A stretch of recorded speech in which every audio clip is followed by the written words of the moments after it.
Como pastor, muito difícil.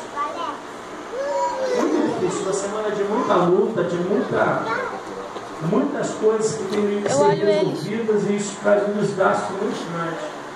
E eu vi um alvoroço muito grande no meio do povo de Deus essa semana. Eu tenho uma jovem que vem de longe para cá, que é a Tamires, e ela estava falando a conversa que a mãe dela teve com o padrasto dela essa semana, concernente à vinda, à volta de Jesus. E eu vi que esse tema está muito alvoroçado no meio do povo de Deus, por causa do WhatsApp, que é um advento da tecnologia, né? Todo mundo tem WhatsApp, quase todo mundo tem, uma grande parte da sociedade. E foi postado no WhatsApp, eu vou pedir a sua atenção, foi postado no WhatsApp acerca do chip 66, da besta, e isso houve um alvoroço muito grande em algumas pessoas, alguns despertamentos em outros. E eu vi que muitas das vezes as pessoas que falam que não dá importância para a vida de Jesus, quando ela começa a se deparar com um cenário cuja Bíblia fala que irá acontecer, ele falou que vai entrar cria um dinheiro. Eu falei que eu olho ele. coração daquela pessoa, cria um temor. E é sobre esse temor que eu quero estar falando hoje para as mulheres em especiais que estão aqui nessa noite, e para os homens. Eu queria convidar você a abrir a sua Bíblia. Pode sentados mesmo, por gentileza. Em Mateus, no Evangelho de Mateus, Carol, chama o WhatsApp.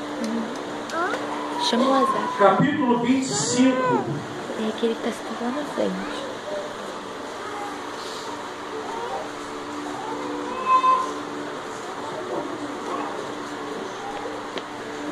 Mateus 25.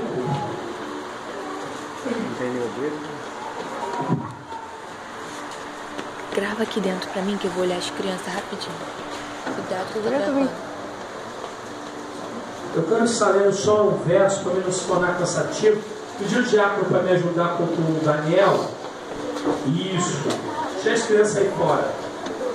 Vai chegar o momento deles ter a sala deles ali, aí vai ficar melhor. São pequenininhas, já é complicado, né?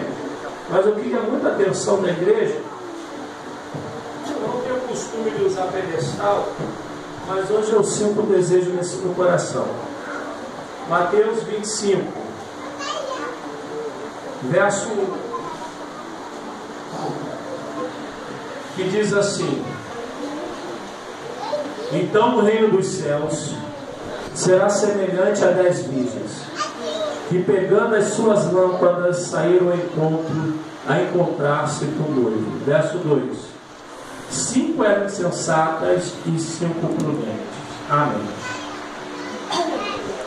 Queridos,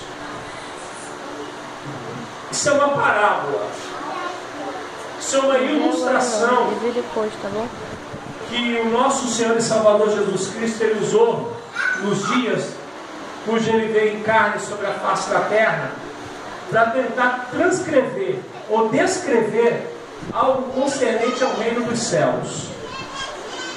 Porque quando nós falamos de reino dos céus, nós falamos de algo que não conhecemos, falamos de algo que nós não conseguimos entender nessa atual existência que nós vivemos.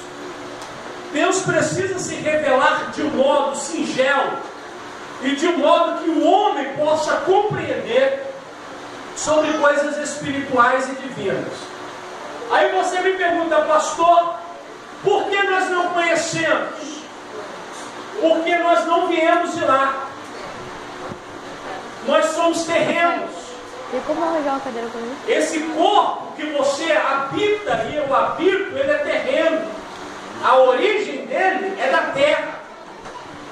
Então, se Deus vai falar de coisas celestiais, como elas são, certamente eu, você, nós, de modo nenhum conseguiríamos entender. Então, Deus tem que usar parábolas, histórias, ou exemplos de coisas terrenas para descrever coisas espirituais. E quando aí você fala, pastor, o senhor está falando que eu sou terreno, mas eu sinto um desejo, parece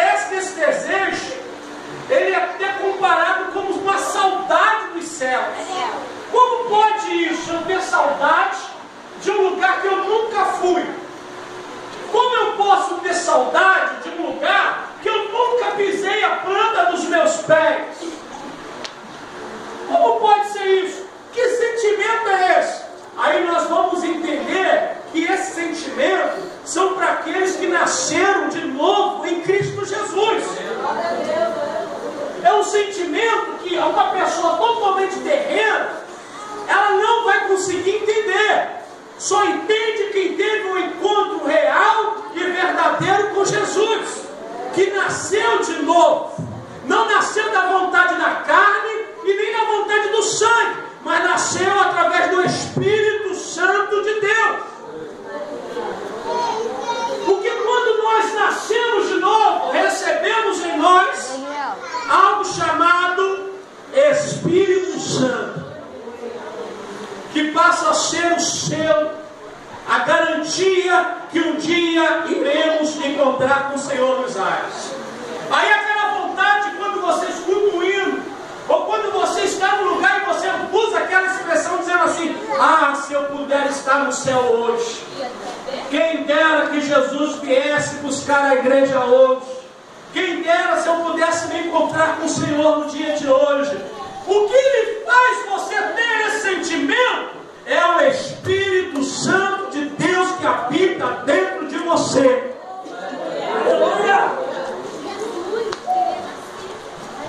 Mas o Espírito Santo que habita dentro dos novos cidadãos do céu,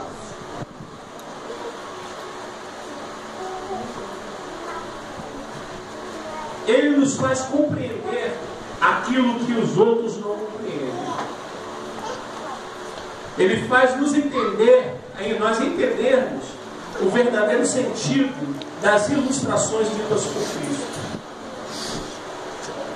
E essa ilustração de Mateus 25, essa parábola, irmãos, ela nunca esteve tão viva como nos dias atuais que nós vivemos. Eu vejo essa palavra viva de um modo tão poderoso que parece que ela foi escrita hoje de manhã. De tão forte que é essa palavra. Porque essa ilustração, o Senhor começa a descrever o seguinte: olhe para mim, por favor. O Senhor começa a revelar como se dará a sua volta. E o que ele revela dentro disso? Ele começa agora a usar como base o casamento judeu. Como era um casamento judeu? Quando uma moça ela era dada por esposa a alguém, possivelmente como Maria foi dada para José,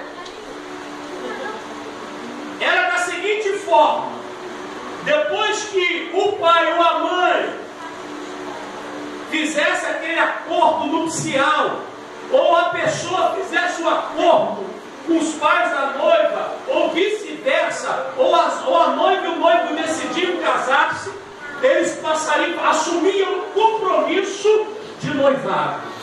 Repita comigo: compromisso de noivado. Esse compromisso se dava do seguinte modo: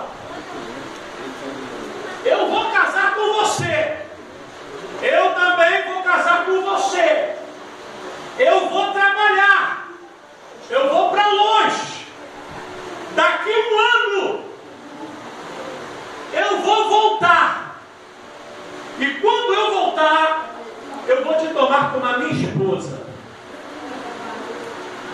E assim era feito esse compromisso. O noivo saía e ia trabalhar. Depois de um ano,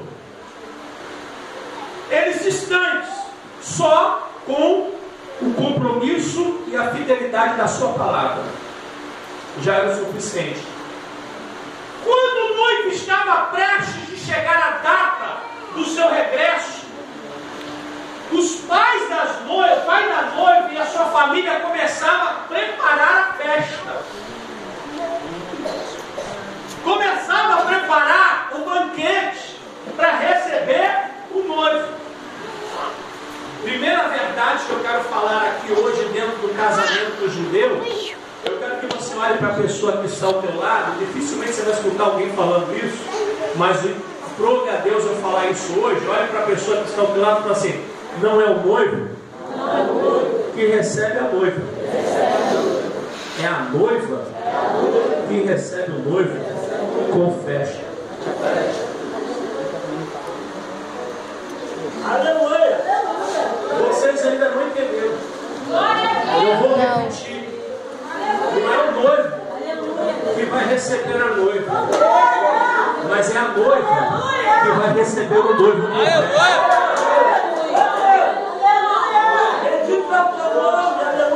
E o porquê isso? É muito simples. Porque se no dia do casamento o noivo chegasse e visse a noiva triste, cabisbaixo, abatida, ele ia entender que ela rejeitava ele como esposo.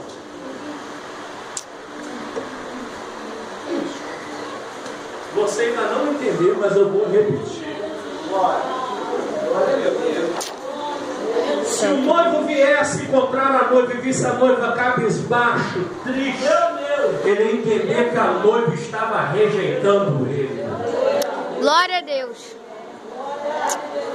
Pode uma noiva no dia do seu casamento estar triste porque vai encontrar aquele que ela está almejando? Eu não estou falando de cultura de casamento do Brasil, porque esse texto não foi escrito para o Brasil. Esse texto, essa ilustração foi de um casamento judaico. Então estou fazendo a comparação de um casamento de Israel. De Israel é assim. Irmãos, eu não consigo entender quando a igreja se reúne e fica triste. Se ela está querendo ver o noivo com tristeza, o que o noivo vai entender? E você sabe como é que era a festa do casamento? Era assim. Escutava que o noivo estava vindo e ia preparar os banquetes, preparar tudo, o lugar da recepção e tudo mais. A noiva saía e chamava 9 virgens. Olhe para a pessoa que está ao teu lado e fala assim: 9 virgens.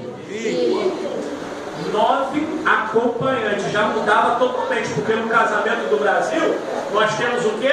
Madrinhas e padrinhos. Lá não. Lá era 9 virgens para acompanhar a noiva.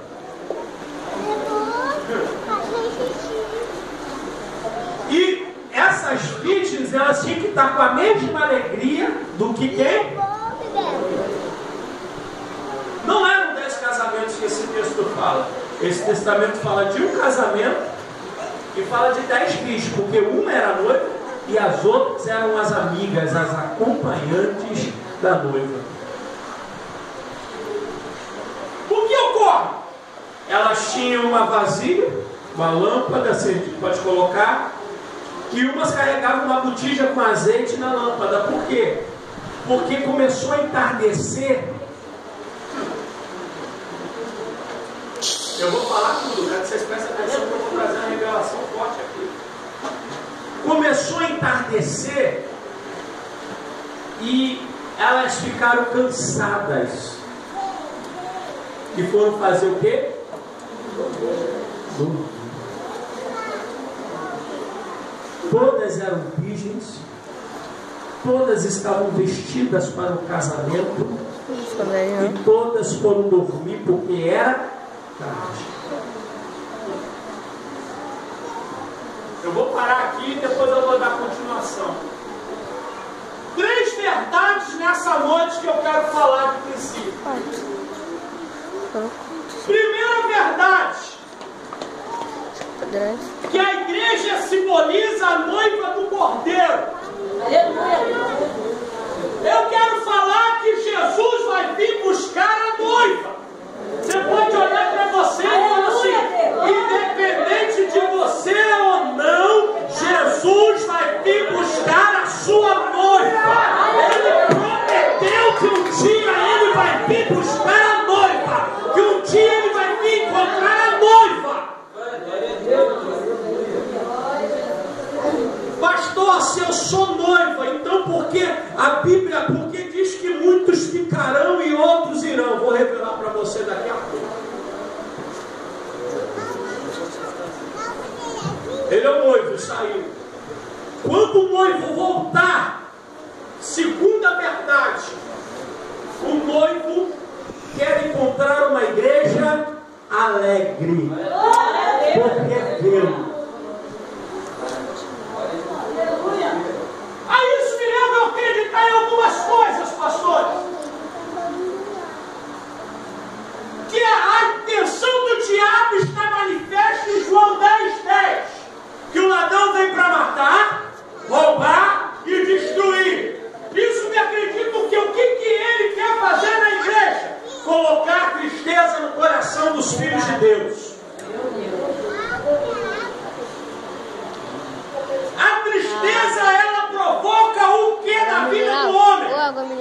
abatimento, frieza, insensibilidade, distanciamento e fecha o coração. Quem é casado aí, levanta a mão. E viveram matrimonialmente. O que impede um casamento de continuar?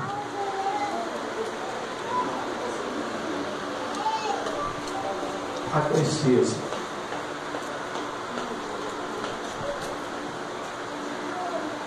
A tristeza, ela pode ter várias coisas que pode gerar ela.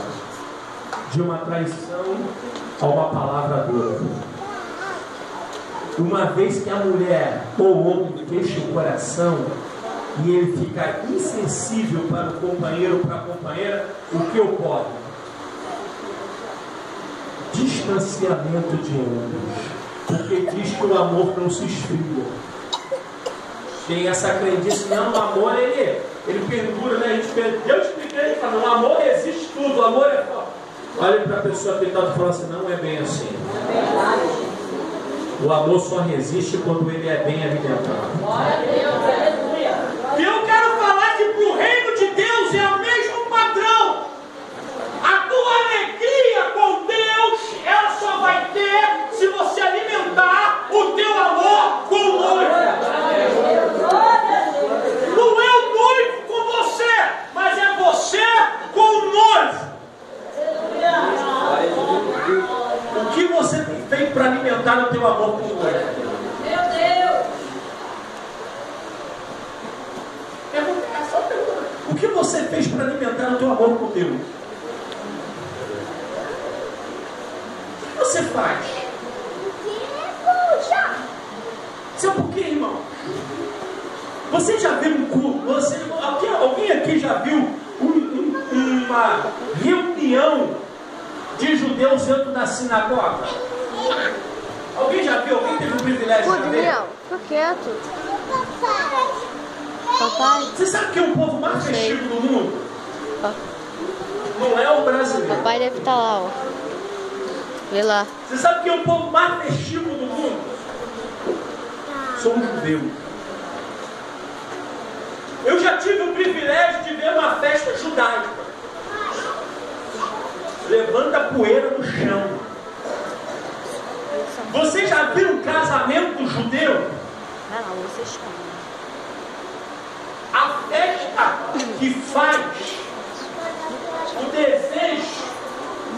Eu quero falar uma coisa para você que eu tenho visto hoje em dia na igreja, que Satanás sabe muito bem disso, e ele começa a botar abatimento no coração dos crentes, que eles começam a chegar na igreja, e já começam a chegar na igreja tão tristes, tão abatidos, tão cheios de problemas, tão cheios de dificuldades, tanto empecilho, que muitas das vezes eles estão no banco e não conseguem nem dar um glória a Deus, não conseguem nem se alegrar na presença de Deus, e o culto começa a virar uma coisa tão monótona, tão enjoativa, tão cansativa, que o WhatsApp se torna mais interessante dentro da igreja do que estar adorando com Deus. Conversar com a pessoa dentro do banco da igreja é mais atrativo do que cultuar Deus dentro da igreja, por causa dos problemas e dos abatimentos. Mas eu quero falar nessa noite que Deus tem um óleo novo e não são nova para este lugar.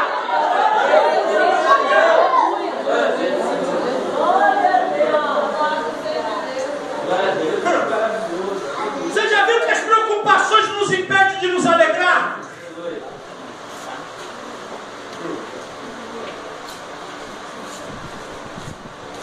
Mas o noivo vem.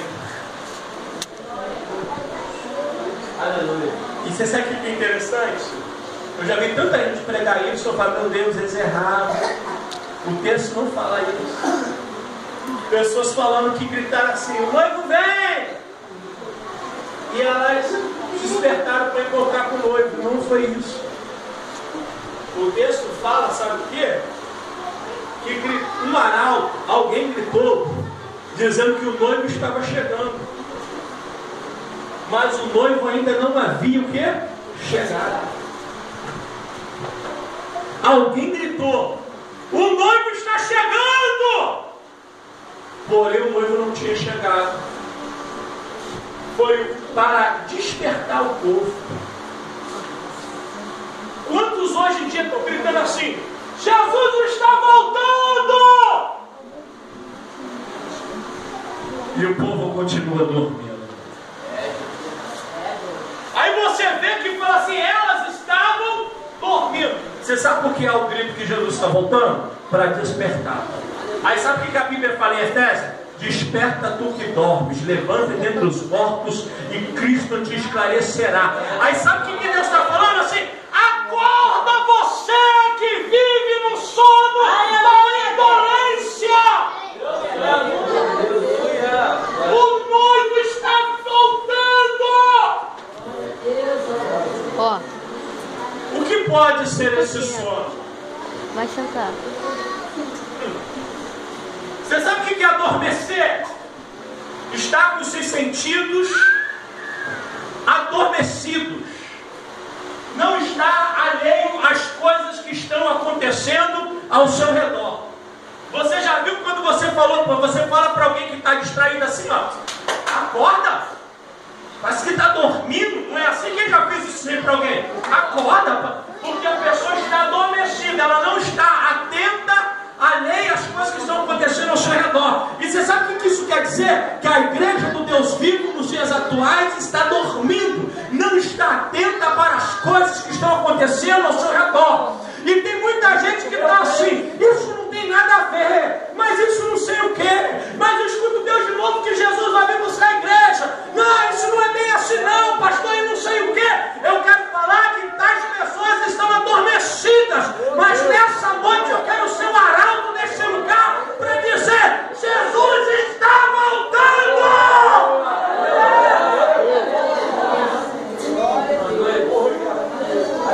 Que a chuva arabachando, que merema. Eu começo a sentir a presença, porque quando a gente vai falando do reino, vai falando do Espírito, nós entendemos que o Espírito que há dentro de nós começa a entrar em movimento e começa a testificar com um e com o outro, dizendo assim: o que ele está falando é verdade, eu estou esperando ele. Você pode sentir dentro de você e agora que o que eu falo nessa noite é verdade da parte de Deus.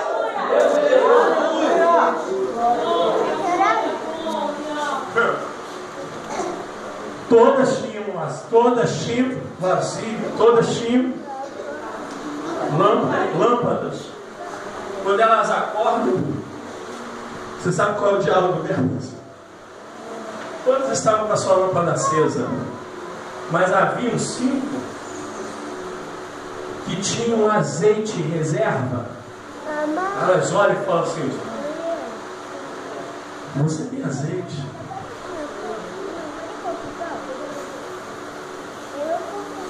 Divide com a gente, porque se ele voltar e faltar o nosso azeite, a gente vai ter para poder iluminar a nossa face. Aí elas falam assim: não posso, porque se eu dividir, não vai dar nem para mim e nem para vocês. Você sabe o que eu quero falar? Que ela fala assim: vai até os mercadores e compra azeite. Salvação é de graça. Vou falar de novo: vinde vós que não tem dinheiro e comprai de mim. Salvação é de graça. Olha para a pessoa: salvação é de graça. Todo mundo pode levantar a mão e aceitar Jesus como Salvador, mas azeite tem que comprar. Olhe para a pessoa e fala assim: azeite tem que comprar. Azeite tem que ter moeda de troca para chegar na venda e falar assim: me dá azeite para me ter de reserva. Eu quero falar, sabe que tem muitas pessoas que já estão felizes por ter salvação, mas estão esquecendo que precisa de azeite. E azeite você não ganha